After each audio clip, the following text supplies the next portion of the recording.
இந்தியாவுக்கு எப்படி ஐபிஎல் போட்டியோ அதேபோல் அமெரிக்காவுக்கு NFL. இந்த லீகின் இறுதிப் போட்டியைத்தான் சூப்பர் பவுல் என்று அழைக்கப்படுகிறது.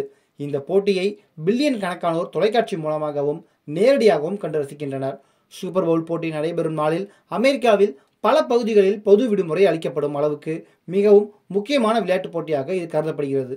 விளையாட்டுத் துறையில் அதிக ஆர்வம் கொண்ட அமெரிக்க அதிபர் டொனால்ட் ட்ரம்ப் 1980களில் NFL அணியை வாங்குவதற்கான முயற்சிகளில் இறங்கி தோல்வி அடைந்தவர். இந்த நிலையில் சூப்பர் பவுல் போட்டியை காண ஞாயிற்றுக்கிழமை மைதானத்திற்கு அவர் நேரடியாக வந்தார்.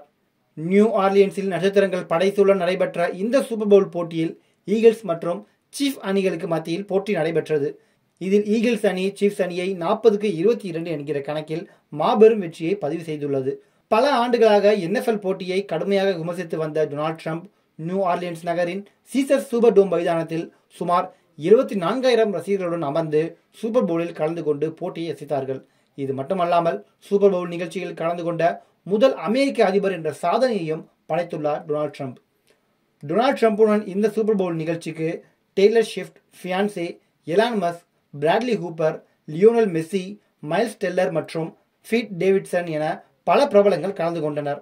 அமெரிக்க அதிபர் நியூ ஆர்லியன்ஸில் நகரில் நடைபெற்ற NFL சூப்பர் பவுல் போட்டியை காண விமானம் மூலம் சென்றபோது செய்தியாளர்களிடம் பேசினார்.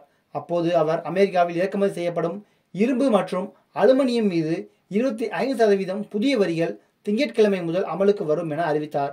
அமெரிக்க நேரப்படி திங்கட்கிழமை இதற்கான அரசு ஆணை வெளிவரும் என எதிர்பார்க்கப்படுகிறது.